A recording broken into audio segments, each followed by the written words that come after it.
부어 주시옵소서. 예수님의 이름으로 감사하며 축복하며 기도하옵나이다. 아멘. 자, 오늘 말씀을 한 곳 보고요, 같이 강의를 좀 나누겠습니다. 요한복음 1장 12절과 13절 말씀을 좀 한번 먼저 읽겠습니다.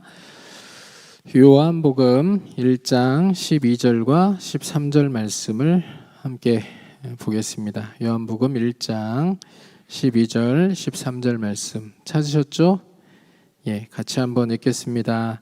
영접하는 자 곧 그 이름을 믿는 자들에게는 하나님의 자녀가 되는 권세를 주셨으니 이는 혈통으로나 육정으로나 사람의 뜻으로 나지 아니하고 오직 하나님께로부터 난 자들이니라. 아멘. 자, 우리 옆에 계신 분들과 인사를 좀 나누겠습니다. 사랑합니다. 축복합니다. 기대합니다. 인사하겠습니다. 자, 오늘은 제 컨디션이 좀 어때 보입니까? 좋아 보여요? 예.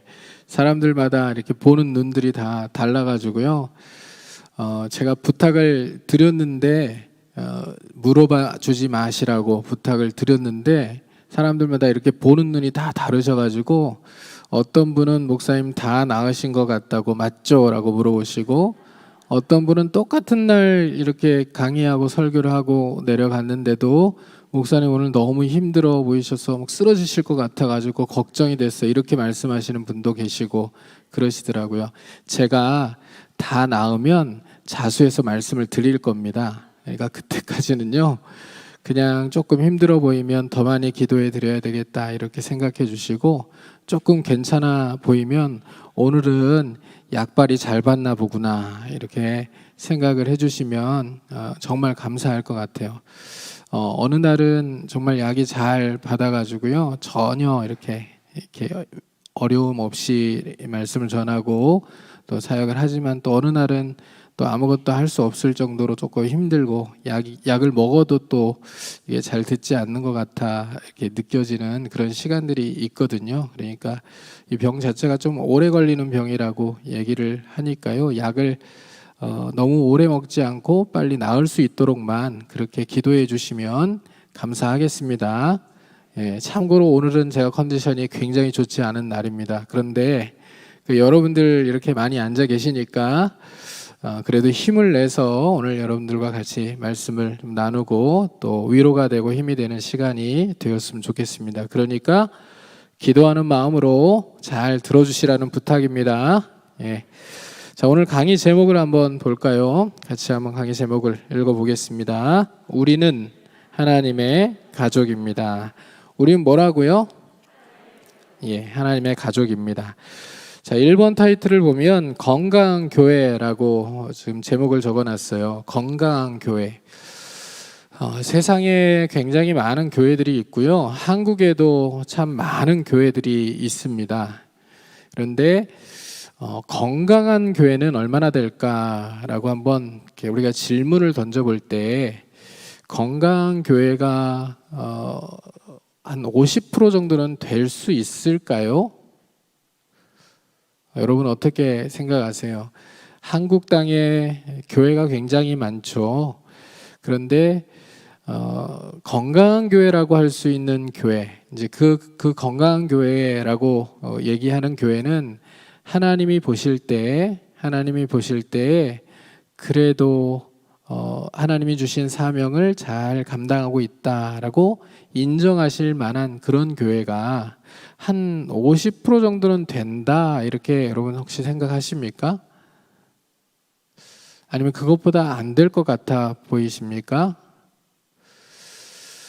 저는 그냥 생각할 때 한 20%는 될까 이런 생각들이 많이 들더라고요. 많이 변질되어 있는 그 모습들이 교회의 모습들 가운데 많이 보인다. 옛날 그 로마 카톨릭이 아주 타락의 정점을 찍을 때 그때 종교개혁자들이 이곳저곳에서 일어나서 잘못된 것들을 지적하면서 이것도 문제다, 저것도 문제다, 이것도 변해야 된다, 이건 말씀대로가 아니다 이렇게 외치며 교회가 너무 제도화되고 조직화된 거에 대해서 강력한 비판을 일삼던 그때의 모습과 지금 그 한국 교회뿐만 아니라 전 세계적으로 보이는 교회의 모습들이 비슷한 상태로 치닫고 있는 것은 아닌지라는 생각들이 들 때가 너무 많아요.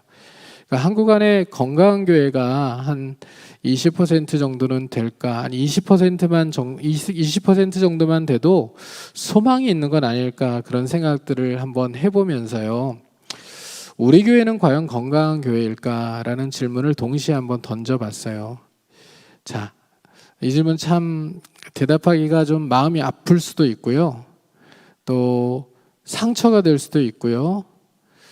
또 그럴 수도 있는 질문이긴 하지만 한번 솔직하게 한번 행복한 목장을 세우기 위한 프로젝트를 진행하면서 한번 물어보자고요. 우리 교회는 과연 하나님이 주신 사명을 잘 감당하고 있는 건강한 교회일까? 자, 이 질문에 그렇다라고 생각하시는 분은 한번 손을 한번 들어주시겠어요? 우리 교회는 건강한 교회다. 눈치 보면서 드지 마시고요. 예. 자, 그럼 내리시고요. 우리 교회는 건강해지고 있는 교회다. 자, 그럼 이제 마지막으로 우리 교회는 병든 교회다. 이걸 감사하다고 생각해야 되는 거죠. 병든 교회라고 손 드신 분은 한 분도 안 계시네요. 그래도 건강해지고 있는 교회, 건강한 교회, 사실 그렇게 되기를 너무나 간절하게 소망합니다. 그런데 이 건강한 교회는 그냥 세워지는 건 아니에요. 그러니까 건강한 교회가 처음부터 딱 세워졌는데 그 교회가 건강했을 수 있죠.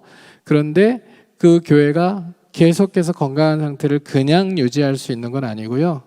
건강한 교회는 굉장한 몸부림이 필요하고 또 하나님을 의지하고 하나님의 영에 의하여 온전하게 다스림을 받는 그런 모습들이 지속적으로 나타날 때 그 교회가 건강함을 유지해 갈 수가 있는 겁니다. 그래서 오늘 이제 첫 시간에 우리가 그것을 좀 살펴보자고요. 첫 번째, 건강한 교회의 방향성. 건강한 교회의 방향성. 자, 같이 한번 읽어보죠. 거기에 교회는 하나님의 나라를 경험하는 하나님 나라 가족 공동체다. 이거는 여러분 마음에 깊이 새겨 넣으셔야 되는 아주 중요한 명제입니다.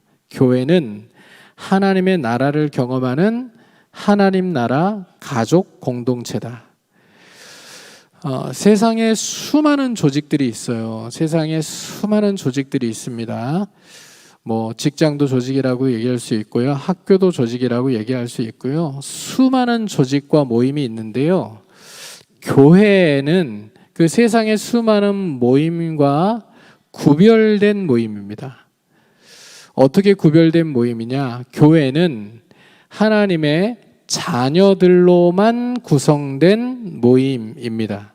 그러니까 세상에는 하나님의 자녀들과 하나님의 자녀들이 앞으로 되어야 될 사람, 그런데 끝까지 안 되고 그냥 죽는 사람도 있겠지만 하나님 입장에서 볼 때는요, 이미 구원받은 사람과 구원해야 될 사람, 두 종류의 사람들만 세상에 존재하는 거 아닙니까? 그러니까 교회는 하나님의 자녀가 된 사람들로만 구성되어 있는 특별한 모임이죠.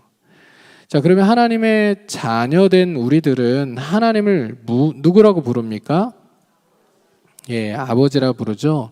그러니까 주님이 가르쳐 주신 기도를 보면 하늘에 계신 우리 아버지여 이렇게 되어 있고, 또 주님이 제자들에게 하나님에 대하여 아빠 아버지라는 말을 많이 하시잖아요. 여기 하늘에 계신 우리 아버지여라는 말도 사실 아빠라고 하는 표현이거든요. 친밀하게 아버지를 부를 때 우리가 좀 거리감이 있는 아버지, 아버님 이런 표현이 아니고 아빠라는 친근감이 있는 표현을 사용하시는데, 우리가 하나님을 아빠라고 부르는 사람들이에요.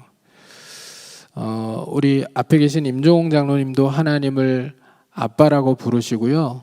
뒤에 계신 그 도종봉 장로님도 하나님을 아빠라고 부르시면 두 분의 관계는 어떻게 됩니까? 두 분의 관계는 어떻게 되죠? 형제. 그래서 교회 안에서 이렇게 남자들끼리 서로를 부를 때 뭐라고 부르는 거예요? 형제라고 부르는 겁니다. 그러면 앞에 계신 우리 주정혜 권사님과 주정혜 권사님도 하나님을 아빠라고 부르시고 김성분 권사님도 하나님을 아빠라고 부르시는데 두 분의 관계는 어떻게 됩니까? 예, 자매죠. 그래서 우리가 여성도들끼리 서로를 자매라고 부르는 겁니다. 그러니까 교회를 안 다니는 사람들은요, 이게 이해가 안 되는 호칭이래요. 교회 들어오면 막 언제 봤다고 형제라고 부르고 막 자매라고 부르는지 막 이게 닭살 돋고 소름이 끼친다 그러는데, 이게 닭살 돋고 소름이 끼치고 뭐 그런 얘기가 아니라 너무나도 당연한 거죠. 하나님이 우리 아빠시고 나도 하나님을 아빠라고 부르고 교회 안에 있는 다른 지체들도 하나님을 아빠라고 부르니 우리가 형제고 자매인 것은 너무나도 분명한 사실 아닙니까? 그렇죠? 근데 이 형제 자매들이 모여서 뭘 하는 거냐? 뭘 하는 거냐? 교회라는 이 공동체를 통해서 뭘 하는 거냐? 교회는 하나님을 예배하는 장소이기도 하고 모임이기도 하지만 교회는 궁극적으로는 하나님 나라를 경험하는 공동체고요. 그리고 그 하나님 나라를 세상에 보여주는 유일한 공동체가 교회라고 하는 공동체인 거예요. 여러분 믿으십니까? 그러니까 이게 교회가 세상의 다른 여러 모임이나 조직과는 근본적으로 다른 모임이죠. 그래서 우리가 말씀을 읽었지만 요한복음 1장 12절과 13절에 이렇게 기록되어 있잖아요. 영접하는 자 곧 그 이름을 믿는 자들에게는 하나님의 자녀가 되는 권세를 주셨으니 이는 혈통으로나 육정으로나 사람의 뜻으로 나지 아니하고 오직 하나님께로부터 난 자들이니라. 자, 그러면 하나님의 가족 공동체이면 가족 공동체 구성원끼리 상호간에 어떤 관계여야 할 것 같으세요? 가까워야 돼요? 멀어야 돼요? 가까워야 돼요? 멀어야 돼요? 주일날 이렇게 예배를 드리러 교회 안에 와가지고요, 예배 드리고 거의 이제 수직적이죠. 수직적. 하나님 중심으로 위를 쳐다보며 하나님을 향하여 가진 예배를 우리가 마음을 모아 드리고 난 다음에 주중에는 빠이빠이하고 지내는 그런 관계여야 할까요? 아니면 친밀한 관계여야 될까요? 살았는지 죽었는지 뭐 이런 거 전혀 모르다가 교회 주보 광고를 통하여서 죽었다, 살았다, 입원했다, 퇴원했다 그런 소식을 듣는 관계여야 할까요? 아니면 더욱더 친밀한 관계여야 될까요? 가족인데, 그렇죠? 가족인데 더욱더 친밀한 관계여야 되잖아요.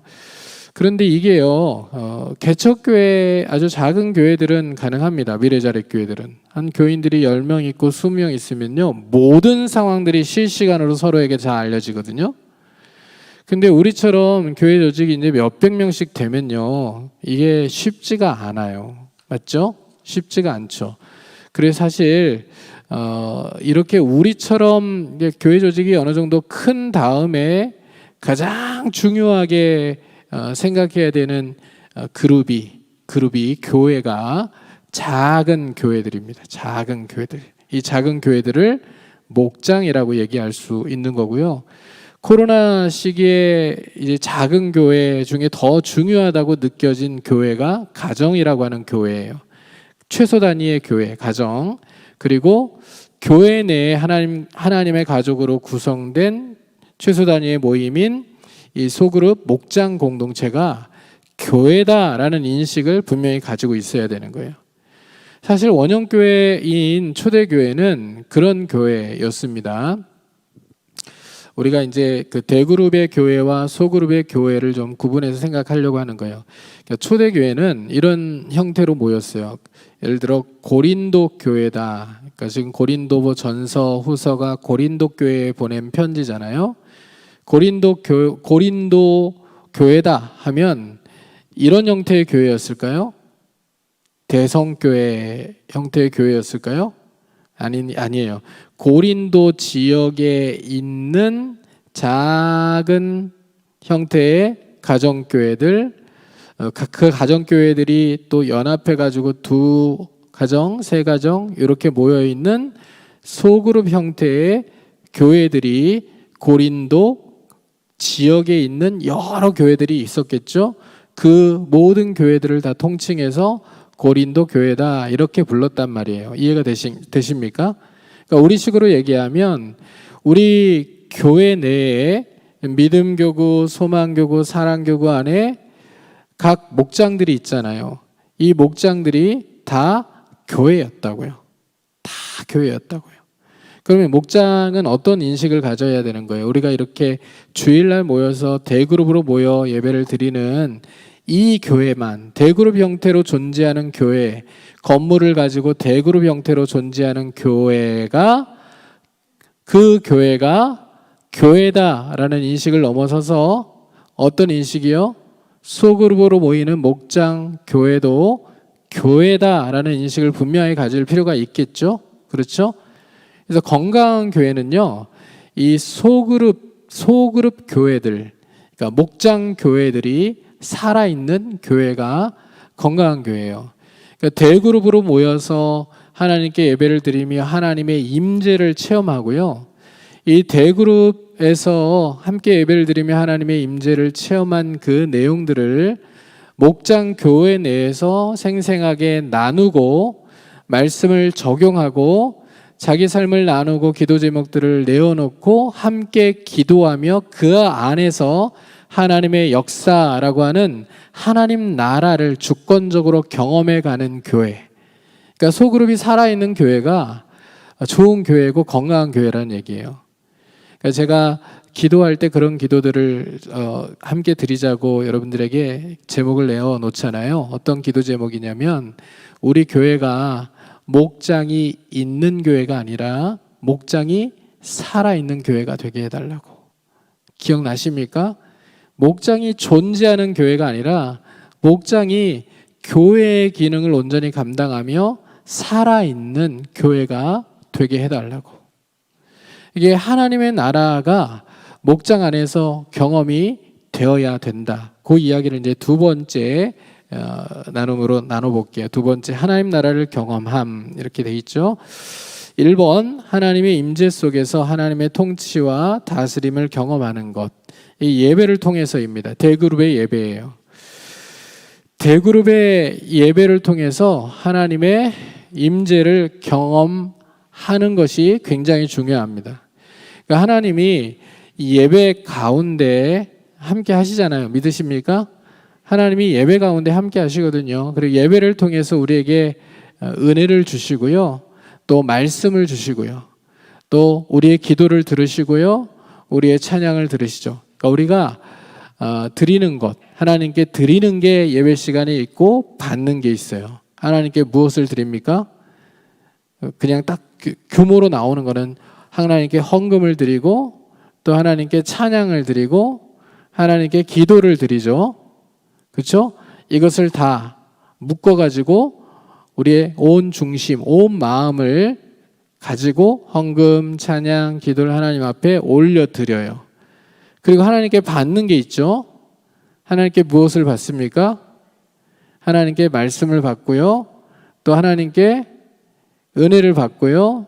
하나님이 주시는 복을 받는 시간이 이 예배라고 하는 시간이에요. 그러니까 예배가 얼마나 중요한지 모릅니다.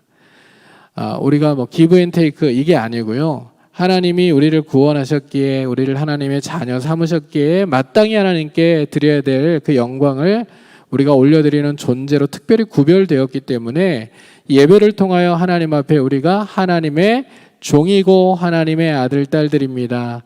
우리의 모든 충성 맹세는 다 하나님께 있습니다. 하나님이 우리의 왕이십니다 라는 것을 고백하면서 우리에게 하나님이 주신 것들을 가지고 하나님께 영광을 돌려요.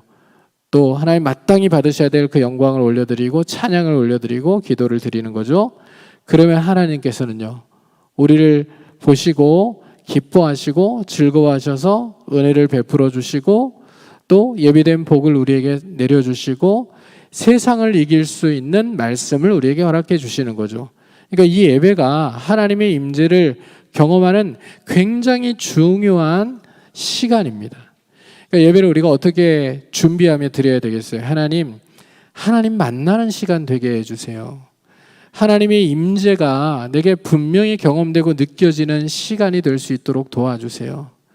제가 부족하지만 마음을 모아서 중심으로 드리는 기도를 하나님 들어주시고, 그리고 예물을 받아주시고, 그리고 내가 마음을 모아 드리는 찬양을 받아주시고, 하나님 또 나를 위하여 예비된 준비된 말씀과 은혜와 복을 내려서 내가 험한 세상, 광야와 같은 인생을 살아가는데 어려움이 없도록 하나님께서 나를 인도해 달라고, 그런 간절한 소망과 기대와 이런 마음들을 가지고 주님 앞에 나올 때 그 예비된 심령에 하나님께서 놀라운 은혜와 복으로 함께 해주시는 것을 여러분 믿으시길 바랍니다. 그래서 준비된 마음이 굉장히 중요한 거예요. 근데 대그룹의 예배는요, 하나님의 임재가 경험되는 예배로 드려지지만 한계가 있습니다. 한계. 그 한계가 뭡니까?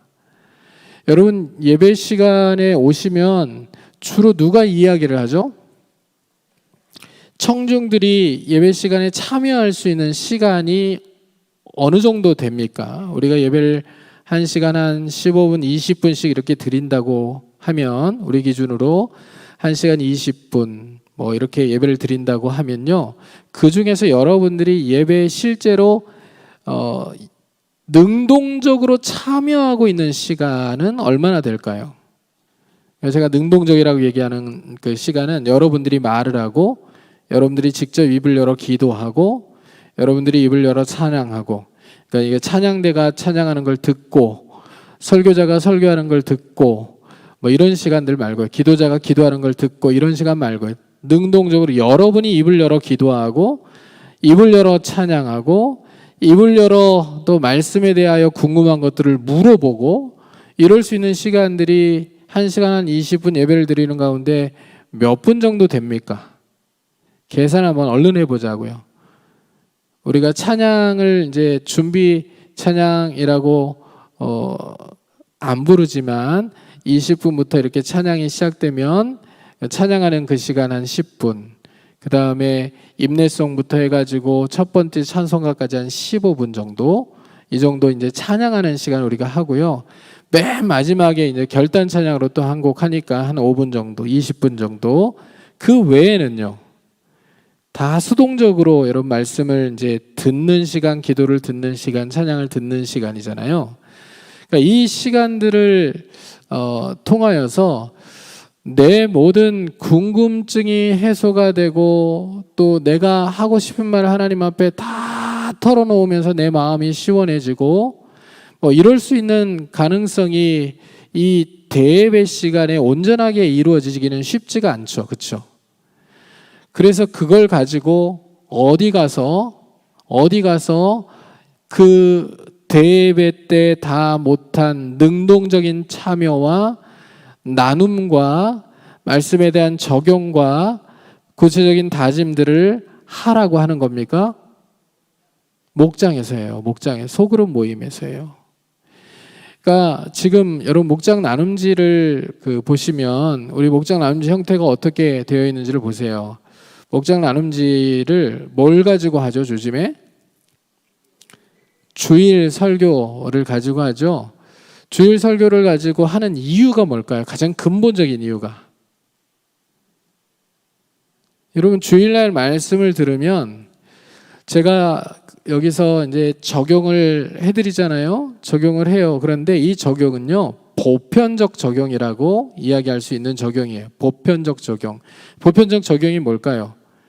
제가 우리 김재현 집사님의 상황을, 그 생활 상황이나 기도 제목이나 삶의 상황들을 다 알아도 김재현 집사님을 향하여서만 적용을 딱 맞춰가지고 할 수는 없죠. 그렇죠? 우리 도종봉 장로님의 상황을 제가 알아도 도장로님에게만 딱 맞춤형으로 아주 구체적으로 적용을 해드릴 수가 없잖아요. 그렇죠? 그러니까 여기서 하는 적용은요, 어쩔 수 없이 포괄적이고 보편적인 적용일 때가 많아요. 비교적 구체적인 적용, 뭘 해야 된다라고 얘기하려고 해도 그러나 대체적으로는 보편적인 적용, 넓은 형태의 적용, 그래서 스스로 그 적용을 듣고 자기 삶의 구체적인 적용을 실제로 해야 되는 적용일 가능성이 높죠. 그렇기 때문에 그렇게 들은 말씀을 가지고 내 속에 일어나는 변화나 결단들을 가지고요, 어디 가서 나누는 거예요. 목장에서요. 이거 가지고 나누는 겁니다. 그래서 목자가 이 목장 나눔지가 왜 이렇게 이루어졌는지를 이해할 필요가 있어요. 여기 보시면 본문을 통해 깨닫기 해가지고 1번과 2번 이렇게 돼 있고, 바로 이제 삶의 적용과 결단 이렇게 들어가잖아요. 그러면 이 나눔지의 형태는 어떤 의도를 담은 것 같으세요? 주일날 담임 목사님께 직접 말씀을 들었으니, 주중에 목장 모임을 할 때 그 말씀이 다 이해가 안 됐으면 홈페이지에 올라가서 설교 다시 듣기라도 하면서 말씀을 다시 이해하고 삶의 적용점들을 나누는 것을 중심으로 해서, 그리고 그 나누고 삶을 나누고 고통과 어려움들을 나누고 그것을 붙들고 같이 함께 기도하는 데다가 포커스를 두고 목장 나눔을 하시면 됩니다라는 취지겠죠, 분명히. 그렇죠? 그러니까 예전에는 우리가 구역 예배라고 해서 이것을 예배라고 하면서 구역장이 다시 말씀을 처음부터 자기가 이해하고 들은 대로 가르쳤거든요. 다시 처음부터 설명을 다시 했어요. 다시 하고 가르치고 목원들은 다 듣고 있고 그런 형태였지만, 우리가 목장이라고 부르는 목장 모임의 형태는 그런 형태가 아니라는 거예요. 그래서 그것이 더 가능하게 되게 도와드리기 위해서 지금 주일 설교를 가지고 나눔을 하는 거예요. 주일날 말씀을 귀 기울여 잘 들었다면 나누는 거 어렵지가 않은 상황. 그래서 궁금한 건 물어볼 수도 있고요. 또 여기에 이제 해설을 해뒀기 때문에 또 해설 포인트들을 보면서 다시 한번 복습을 하고, 그 다음에 그 말씀에 대해서 내가 느낀 것들을 얘기하고, 지금 내 삶의 상황은 이런 상황인데 이 말씀의 근거에서 볼 때는 내가 믿음이 부족했던 것 같으니 나를 위해 기도해 주세요. 혹은 말씀은 이렇게 말씀하는데 저는 그 말씀 아직 온전히 지키며 살기가 용기가 안 나고 두려움이 많아서 잘 못하겠는데 저를 위해 기도해 주세요. 그러면 이제 목원들이 함께 그 기도 제목들을 듣고 같이 기도하면서 이 목장에서 말씀을 적용하며 나누면서 함께 기도한 기도의 내용들이 어떻게 하나님께서 응답을 해가시는지, 그 하나님의 주권적 역사를 이 목장 안에서 경험해 가는 것이 우리 지금 교회 안에 있는 목장의 지금 운영 형태로 그렇게 지금 말씀드리고 있는 거다, 이렇게 이해하실 필요가 있는 거예요. 이해가 되시죠?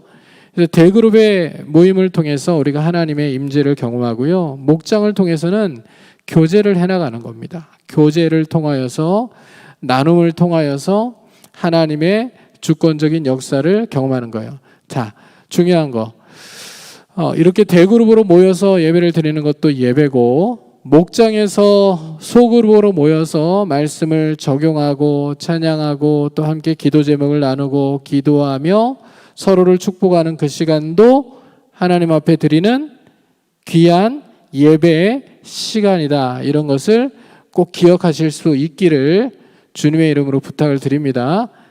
근데 이 모임이요, 사적 모임과 동일한 모임으로 변질될 가능성이 굉장히 높아요. 목자에 의해서. 목자가 목회자, 목장교회의 지도자다라는 의식을 분명히 갖고 있지 않으면요, 목자에 의하여서 이 모임이 세상 모임과 별다를 바 없는 모임입니다. 내가 영적으로 이 모임을 이끌어갈 능력이 없다고 생각하니 자꾸 다른 모임들을 하려고요. 이번엔 놀러 가자, 아우팅 가자, 밥 먹고 끝내자, 이런 식으로 목장 모임을 사적 모임과 다를 바 없는 모임으로 끌고 가기도 하고요. 어떤 경우에는 이 안에서 논쟁, 토론 같은 거를 하려고 해요. 정치 얘기를 하면서 이 안에서 토론을 막 한다든지, 그런 거 하면 돼요? 안 돼요?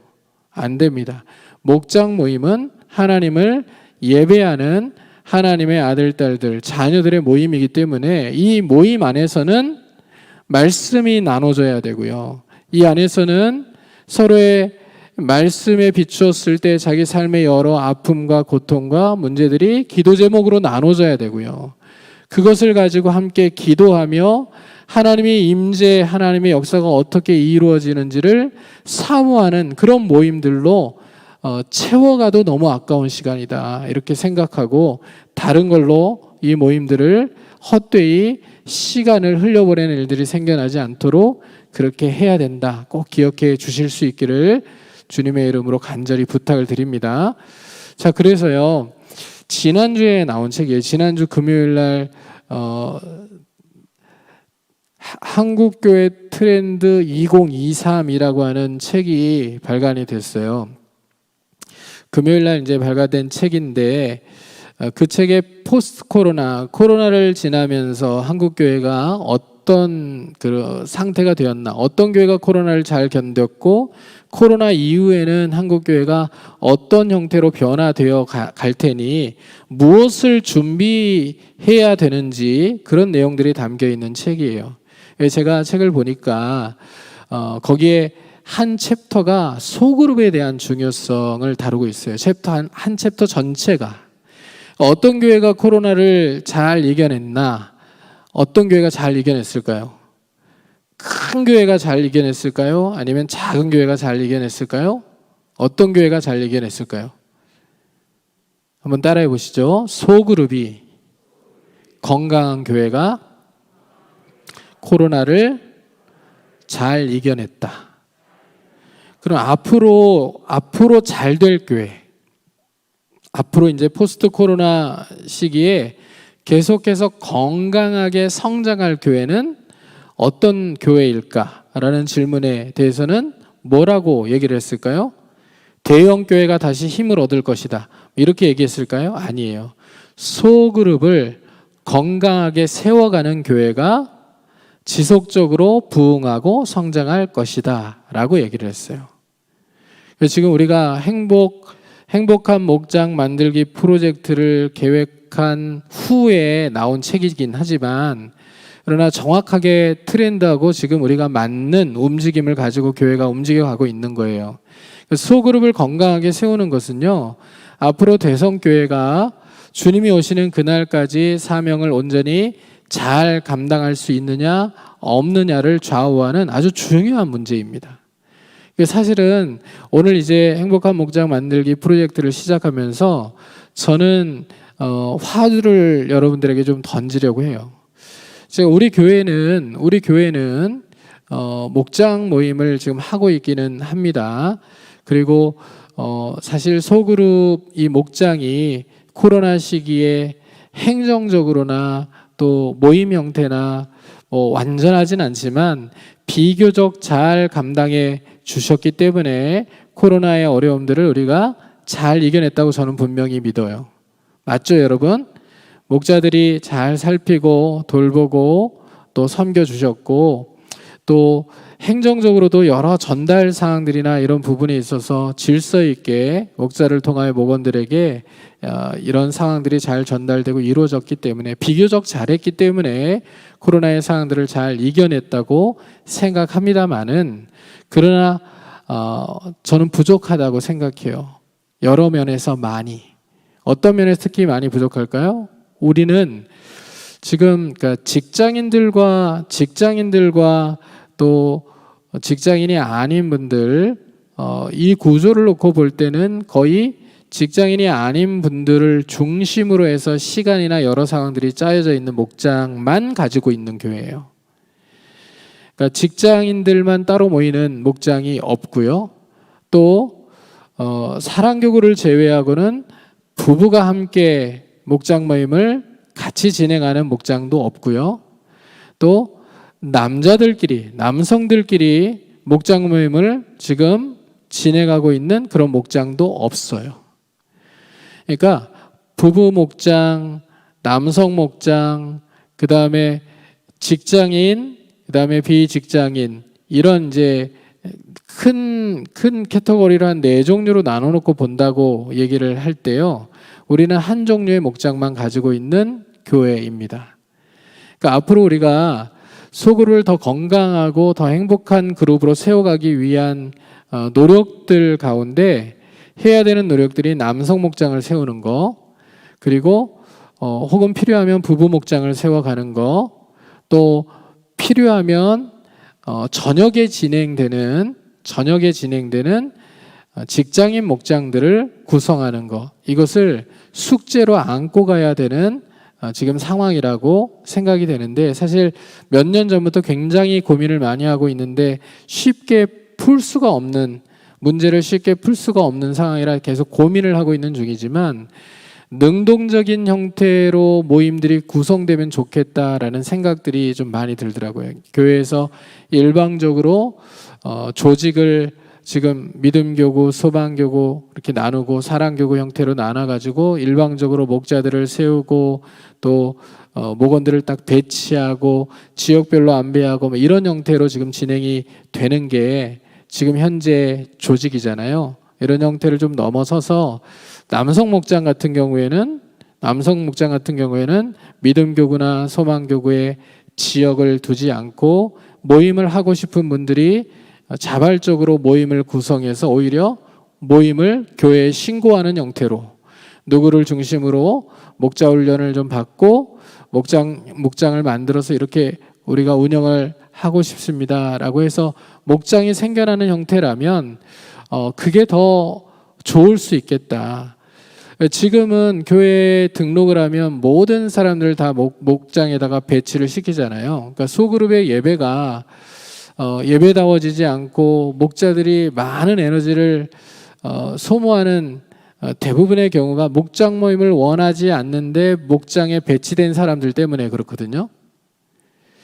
사실 이 소그룹, 이 대그룹과 소그룹이 다 건강하게 가는 게 좋고 소그룹에 속하는 게 너무나도 당연하지만, 근데 최근에 이제 교회들의 경향을 보면 이렇게 대그룹의 공동체에 속하는 것도 꺼려하는 그런 성도들이 많이 늘어나 버렸어요. 이제 가난한 성도는 아예 교회를 안 나가는 성도긴 하지만, 요즘에 새로 이제 유행하는 단어가 플로팅 크리스찬이거든요. 플로팅이라는 게 뭡니까? 떠 있는 거 아니에요? 플로팅. 떠 있는 그리스도인이에요. 교회에 내가 등록은 해서 대성교인이긴 하지만 그냥 적은 여기에 두고 있는 거예요. 근데 예배는요. 예배는 내 마음이에요. 가고 싶으면 가고 온라인으로 드리고 싶으면 드리고, 또 오늘은 또 저기 분당우리 교회 예배 온라인으로 한번 드려볼까? 그러면 거기 예배 드리고, 이렇게 그냥 떠 있는, 그냥 이런 이제 성도들이 비중이 코로나 이후에 42%까지 올라갔다는 거예요.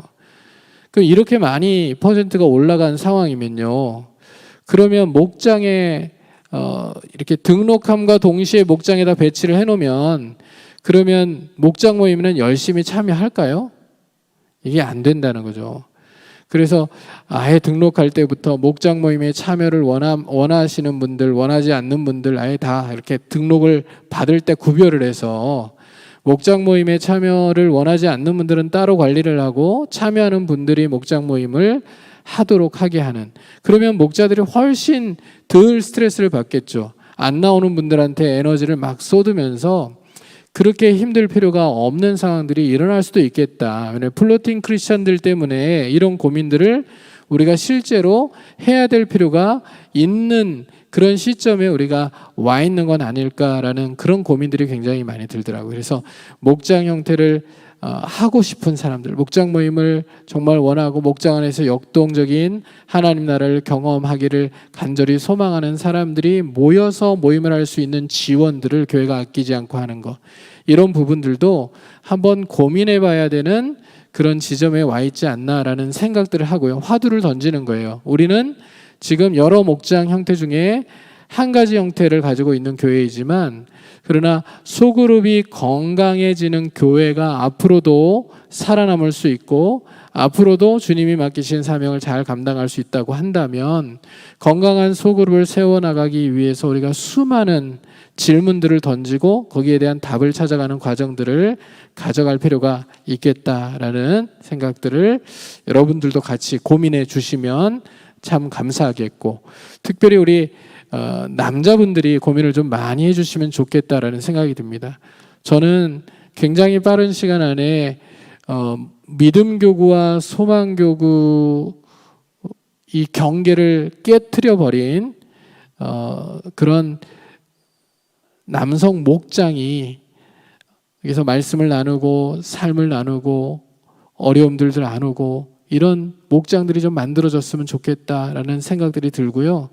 어떤 형태로 하면 좋을지 여러분들과 의논하면서 우리 남성들과 의논하면서 좀 만들어 갔으면 좋겠다는 생각이 들어요. 실제요. 우리 교회에 이제 남성 성도들이 많이 계시지만 서로 뭐라고 사는지 몰라요, 잘.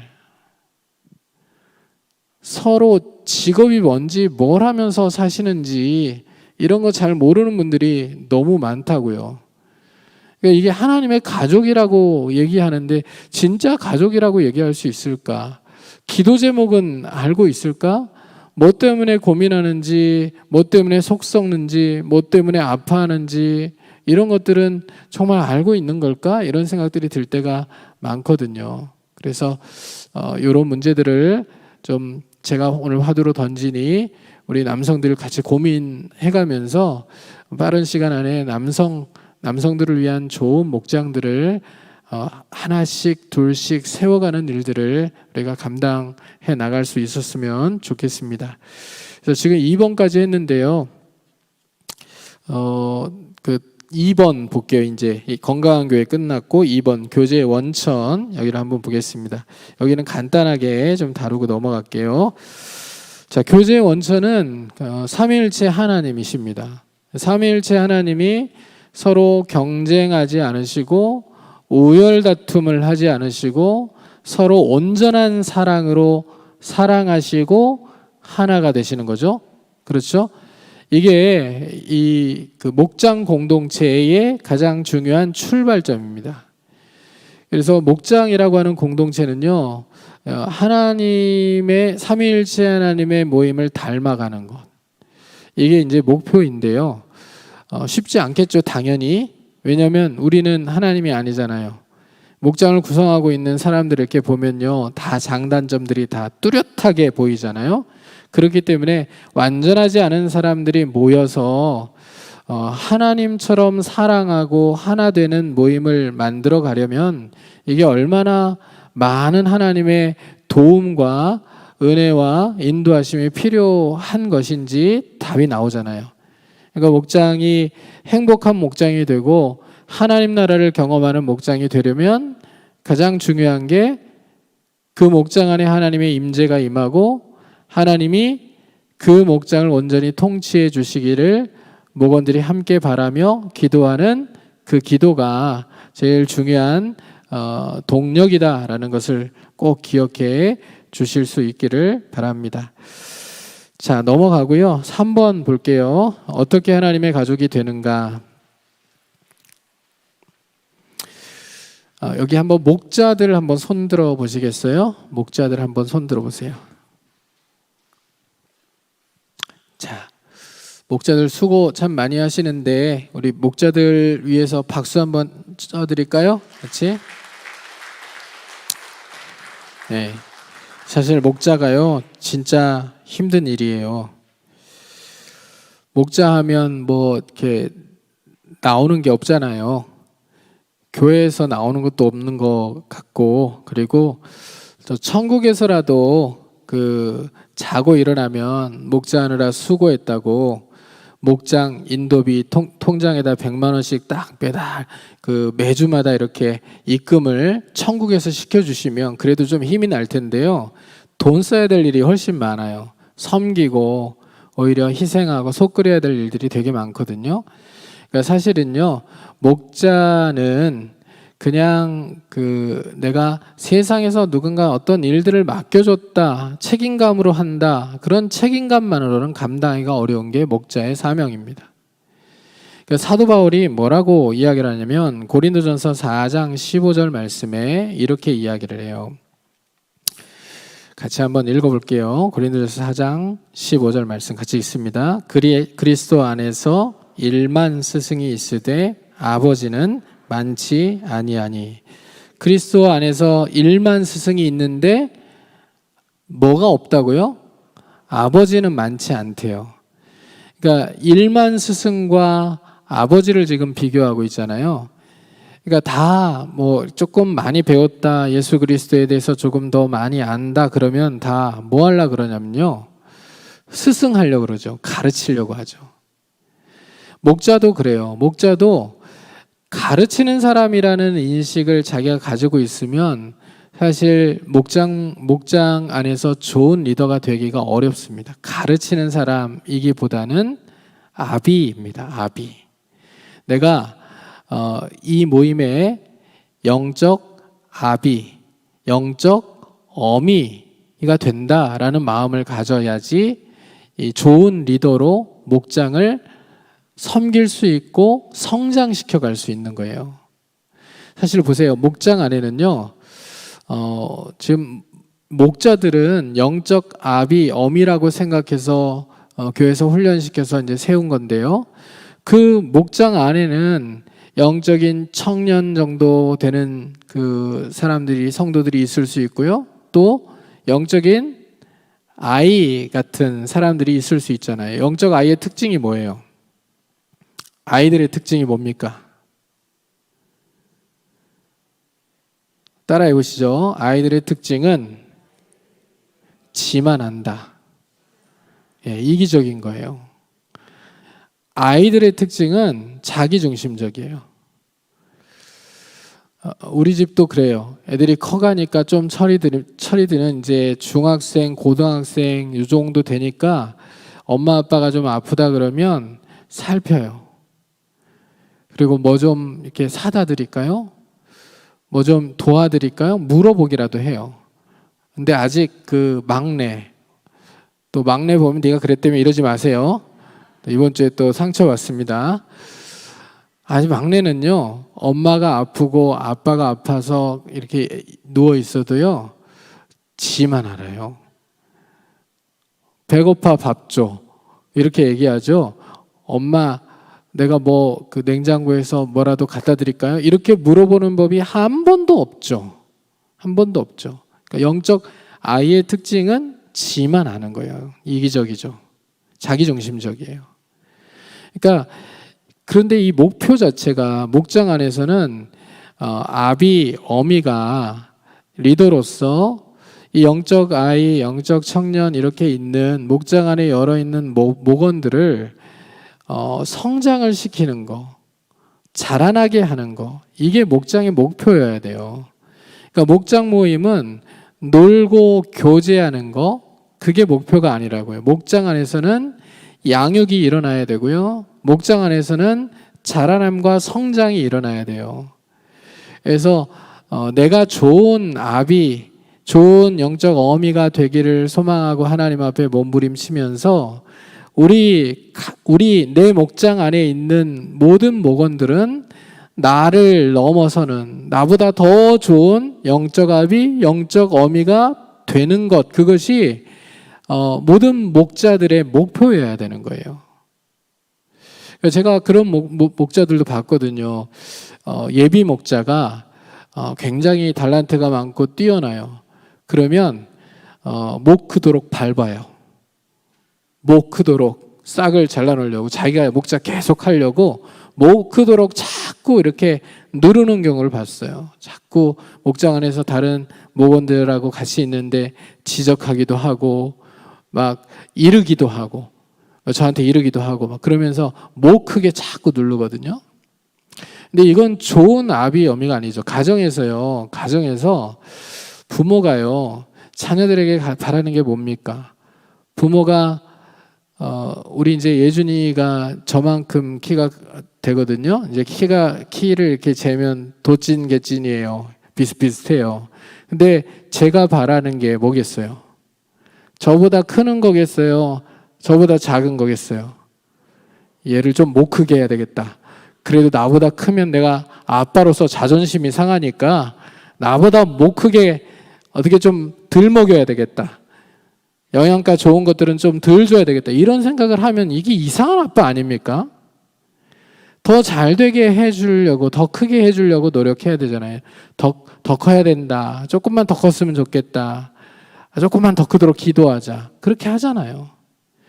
그러니까 목장은요, 이 가정과 같아서 그 안에서 영적 아비, 영적 어미가 그 안에 있는 영적 아이들, 청년들이 자기를 능가하는 영적 아비, 어미가 되기를 간절히 소망하고 기도해주고 그리고 자라나도록 도와주고 헌신하고 돌봄을 주는 것, 이것이 너무나도 중요한 일이겠죠. 그렇기 때문에 목자가 너무나도 힘든 거예요. 목자가 힘들어요. 목자가 탈진도 오고요. 그리고 이게 연말 되면 이제 내려놓겠다고 얘기하는 것도 이해가 되고요. 그래서 목사만 안식년이 필요한 게 아니라 목자도 이 소그룹의 리더들이기 때문에, 목사들이기 때문에 쉼이 좀 필요하다라는 거 충분히 공감하고 이해합니다. 할 수만 있으면 계속 하면 좋지만 그렇지 않으면 조금 잠시 쉬었다가 충전하고 다시 하는 것도 나쁘진 않겠어요. 이제 이렇게 말씀을 드렸다고 기회다, 찬스다, 이제 올해는 내려놓을 수 있는 절호의 찬스다, 이렇게 생각하고 또 다 오시면 되게 곤란하지만 그런 이제 생각들을 가져주셔야 된다는 거예요. 영적 아비, 어미의 마음으로 목장을 돌보는 게 필요하다라는 거죠. 그래서요, 이 하나님의 가족이 되려면요, 이제 어떻게 하나님의 가족이 되는가? 목자가 영적 아비, 어미로서의 분명한 인식을 가지고 그 목장 안에 있는 모든 지체들이 그리스도의 몸인, 그리스도의 몸으로서의 몸인, 머리이신 예수 그리스도의 몸으로서의 여러 지체들이라는 사실을 기억하게 하고 지체로서 잘 그리스도와 붙어 있고 성장할 수 있도록 그렇게 돕는 역할들을 감당할 때 이 일들이 잘 일어날 수 있겠고요. 목원들은 어떤 생각들을 하셔야 되냐면 내가 그리스도의 몸인 교회의 지체다라는 것을 분명하게 인식하고 있어야 돼요. 내가 이 목장을 구성하고 있는데 이 목장에서 있으나 마나한 존재가 아니라 이 목장에서 꼭 필요한 그리스도의 몸인 이 교회의 목장 공동체의 지체다라는 의식을 모든 사람들이 가지고 있어야 돼요. 그래서 목자는 모든 목원들을 잘 살피고 돌보려는, 영적인 상태도 잘 점검하고 성장을 도우려는 마음들을 갖고 있어야 되겠고요. 목원들은 제일 중요한 마음이 뭐냐면 참여예요. 참여. 함께 하려는 마음이에요. 내가 다른 거는 잘 못해요. 기도시키지 말아주세요. 또 뭐 이렇게 자꾸 나누라고 아직은 준비될 때까지만 그렇게 얘기하지 말아요. 이건 괜찮아요. 그러나 참여하지 않는 것은 조금 어려워요. 참여만큼은 목원들이 최선을 다해서 좀 해주셔야 목자도 힘이 날 거 아닙니까? 가족 모임하자고 하는데 가정에서 가족 모임하자고 하는데 계속 빠져요. 나만 빼고 하세요. 저 없는 거라고 생각하세요. 전 집 나간 자식이라 생각하세요. 이렇게 하고 가족 모임에 자꾸 빠지면 그 가족이 엉망진창이 되는 것처럼 목장도 마찬가지예요. 그러니 목장 안에 속해 있는 목원들은요, 제일 중요한 마음이 지체로서의 의식을 가지고 참여하는 거.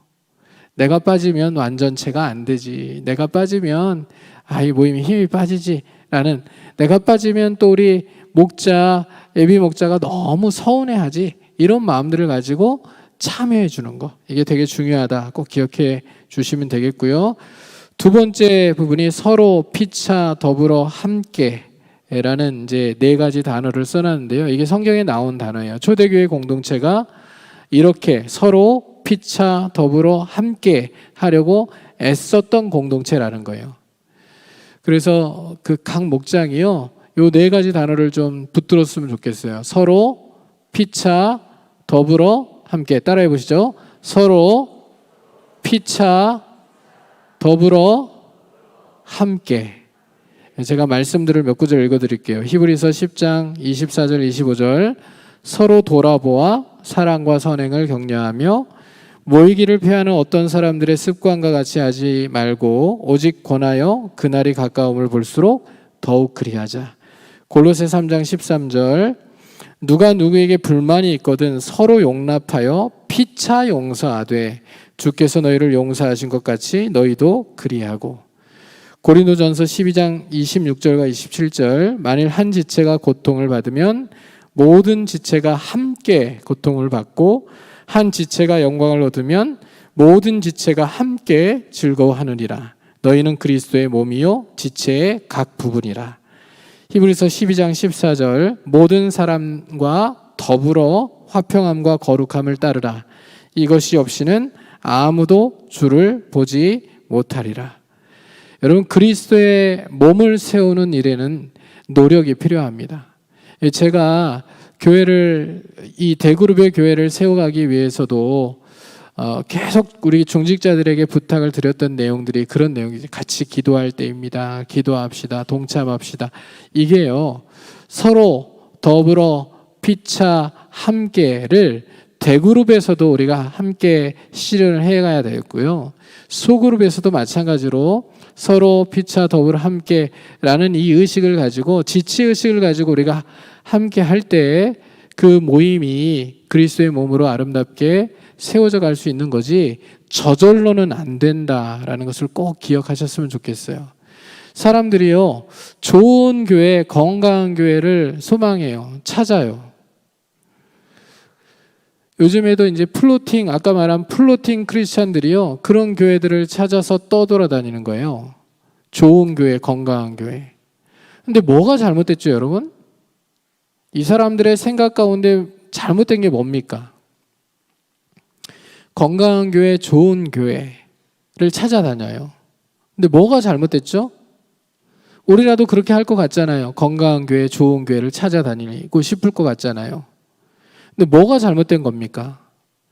건강한 교회, 좋은 교회를 자기가 그 교회의 일원이 되어서 세워가려는 노력은 하지 않고요, 다 되어 있는 교회를 찾아다니려고 하는 게 문제인 거예요. 그런 교회는, 그렇게 건강한 교회를 찾아서 내가 그 교회에 들어가서 누리기만 하겠다라고 생각하는 그 사람이 들어가기 때문에 그 교회는 건강하지 못할 가능성이 굉장히 높아요. 그러니까 괜히 건강한 교회에 들어가서 누리려는 생각만 가지고 있는 그 사람이 그 건강한 공동체를 깰 가능성이 높아진다는 얘기예요. 그게 잘못됐다는 얘기죠. 건강하고 완전한 교회는 지상교회 없습니다. 부족함이 다 있어요. 들어가 보면 연약함들이 다 있어요. 근데 그런 교회 안에서 내가 지체의식을 가지고 이 그리스도의 몸인 교회 공동체를 건강하고 아름답고 행복하게 세워나가기 위해서 노력해야 되고요. 목장도 마찬가지예요. 목장도 목자 바꿔주세요, 목장 바꿔주세요, 이런 요청들이 심심찮게 오거든요. 근데 바꿔봐야 다 마찬가지예요. 그러니까 다 수준 미달, 이 얘기가 아니라 본인 생각을 바꾸지 않으면요, 자기 자신의 생각을 바꾸지 않으면 나한테 딱 맞는 목자 없고요, 나한테 딱 맞는 목장은 없다는 거예요. 그러니까 자신이 이 목장의 지체로서 나도 이 목장에 도움이 되고 이 목장을 행복하게 만들기 위해서, 또 이 목장의 구성원들인 누군가를 좀 행복하게 해주기 위해서 어떻게 노력할 수 있을까, 어떤 기도를 같이 드려줄 수 있을까, 어떤 선물이라도 조금 작은 거라도 할 수 있을까, 그런 마음들을 가지고 있을 때 그 목장이 행복한 그리스도의 몸으로 세워져 가게 되는 거죠. 딱 나한테 맞는 건강하고 좋은 목장을 찾아다니겠다, 이건 잘못된 생각일 가능성이 굉장히 높다는 거죠. 아시겠죠? 그래서 우리가 그리스도의 몸을 세워가는 데 있어서 중요한 4가지 단어, 이것을 꼭 기억하면서 노력해야 된다. 그리스도의 몸을 세워가기 위해서는 노력해야 된다. 함께 서로 더불어 피차 애쓰며 노력하며 갖고 가는 거다라는 의식을 분명히 좀 가져주실 수 있기를 부탁을 드립니다. 4가지 단어 한번 해볼게요. 시작. 서로 피차 더불어 함께. 그 다음에 뭐 한다고요? 예, 애쓰고 수고하는 겁니다. 자, 그럼 실천사항이 있어요. 실천사항 3가지입니다. 좋은 목장을 세워가는 일들 그 초대교회에서 어떻게 진행을 했냐면요. 세 가지예요. 함께 밥 먹는 겁니다. 첫 번째. 요즘에 이제 코로나 상황이기 때문에 좀 쉽지가 않잖아요.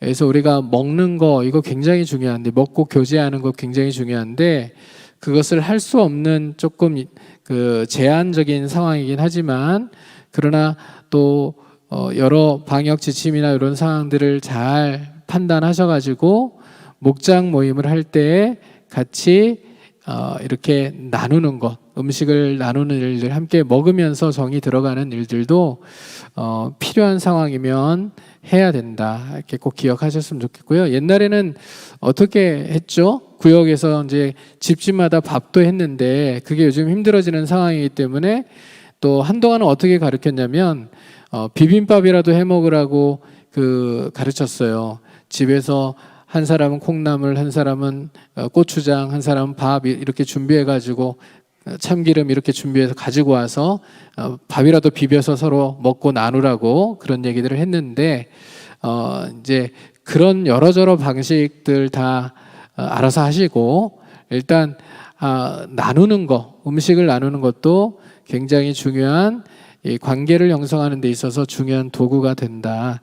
그리고 초대교회는 이 음식 나눔이 무엇으로 연결이 되었냐면 성찬으로 연결이 되었잖아요. 우리가 그리스도의 몸 그리고 그리스도의 지체들이다라는 것을 확인하는 성찬 예식으로 이어져 갔는데 우리 지금 이제 식사 나눔이나 이런 것들을 할 때도 사실 이 일식이 성찬식은 안 하지만 그리스도께서 우리의 주인이 되시고 일용할 양식을 우리에게 공급해 주시는 주님이시다라는 것을 서로 나누고 또 기도하면서 그렇게 감사하면서 음식을 나누는 그런 일들이 이루어졌으면 좋겠다라는 생각이 들고요. 두 번째가 뭐냐면 시간을 좀 함께 보내면 관계가 깊어질 수 있다는 겁니다. 우리가 공무만 하려고 합니다. 이 공무가 뭐냐면 꼭 해야 되는 일들만 하고 끝내려고 해요. 공무.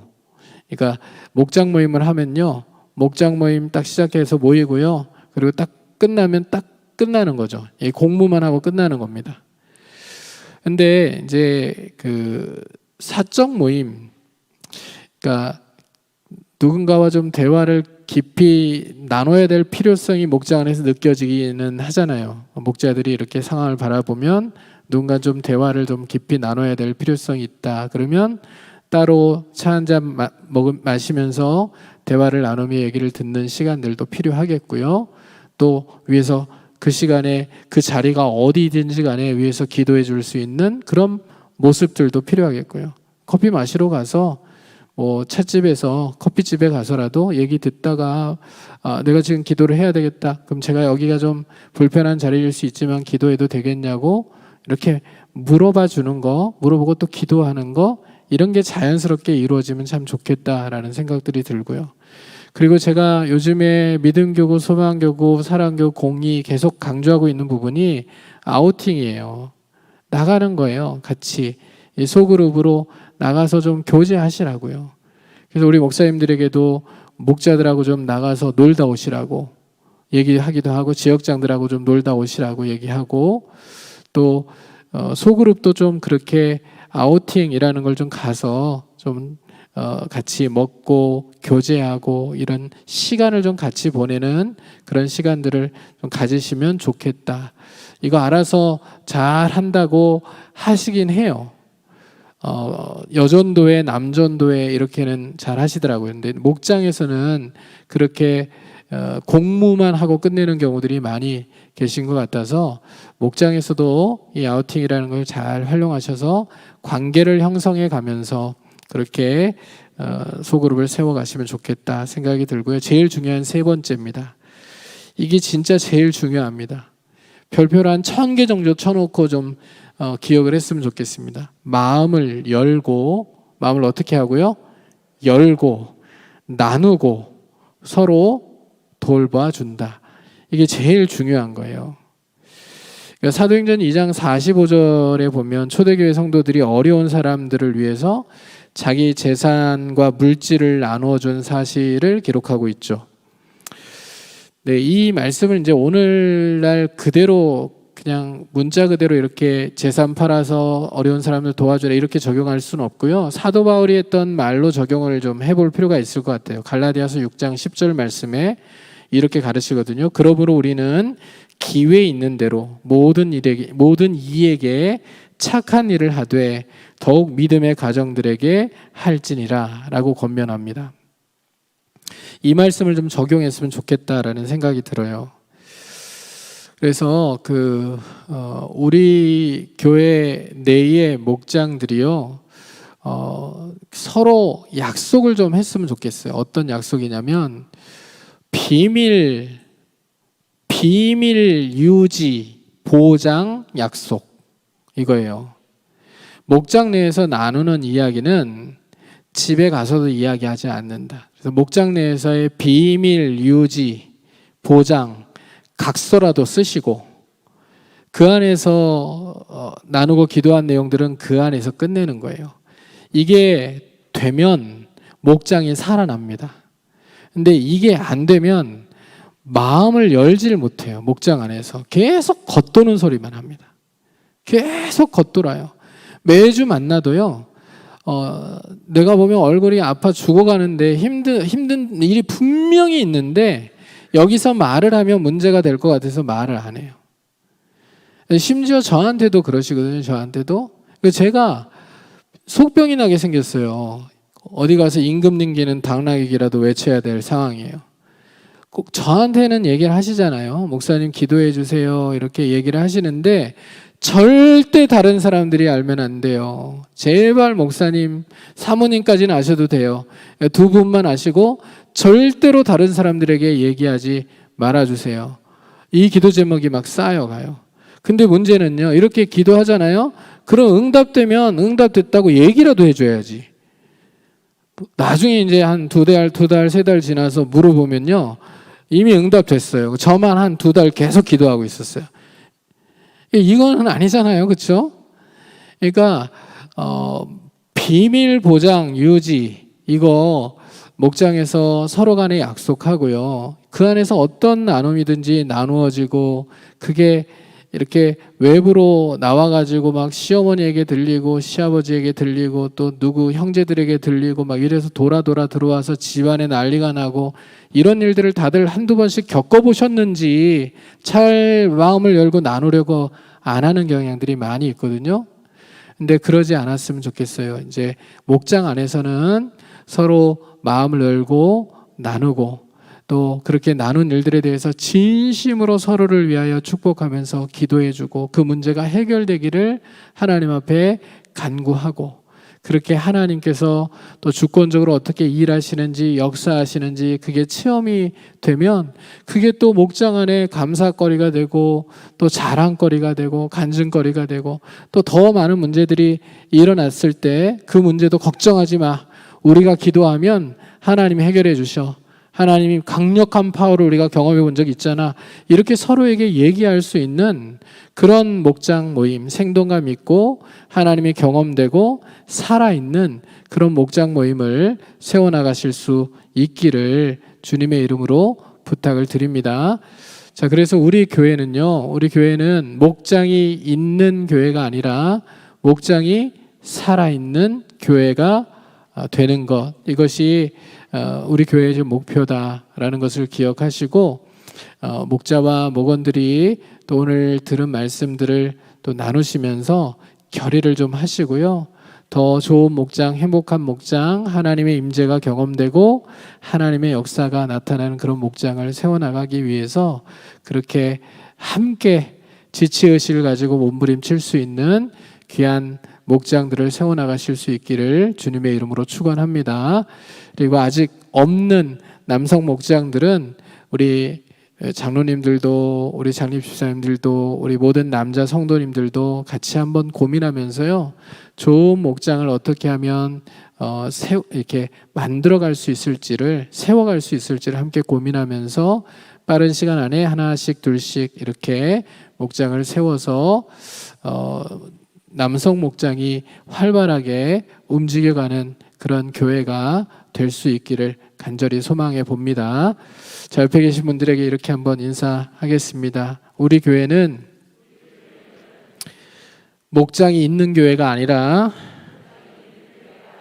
목장이 살아있는 교회여야 합니다. 함께 힘을 내봅시다. 한 번만 더 할게요. 한 번만 더 할게요. 다른 걸로. 자, 앞뒤 좌우로 이렇게 인사하겠습니다. 우리는 하나님의 가족입니다. 아멘입니까? 예. 제가 이제 그런 소망들이 계속해서 요즘에 하나님이 막 부어주시는 그런 강력한 소망들이요. 또 이제 한 5년 우리 교회를 지켜보고 또 돌보고 말씀을 전해보고 이렇게 목회를 하면서 하나님이 강력하게 부어주시는 마음이 오늘 사실 여러분들과 나눈 이 말씀이에요. 가족 공동체, 하나님 나라 가족 공동체. 진짜 우리 교회가 하나님 나라 가족 공동체였으면 좋겠고, 천국 가기 전에 하나님 나라를 먼저 경험할 수 있는 그런 교회가 됐으면 좋겠고, 그리고 모든 목장들이 하나님의 임재와 하나님의 통치를 강력하게 경험하는 그런 하나님 나라 가족 공동체가 되었으면 좋겠다. 이게 제 강력한 소망이고 기도의 제목이 되었습니다. 그래서 이 소망과 기도의 제목들을 목회 철학에 담아서 정책을 만들고 또 계획들을 세우면서 목회를 해나가려고 이제 우리 장로님들과 의논하면서 나아갈 텐데요. 우리 성도님들도 그랬으면 좋겠어요. 우리 천국 가기 전에 천국을 좀 경험해 보면 얼마나 좋을까요? 그렇죠? 저 하늘나라 정말 좋은 곳이라고 알고 있는데 이곳에서 하늘나라 같은 교회를 경험해 보면 천국이 얼마나 정말 가고 싶은 곳이 될까요? 사모하는 곳이 될까요? 그걸 좀 경험해 보는 그런 좋은 교회, 건강한 교회를 우리가 함께 세워갈 수 있게 되기를 간절히 소망합니다. 자, 오늘 말씀을 좀 기억하시고 우리 찬양 한 곡 부르고요. 기도하고 마쳤으면 좋겠습니다.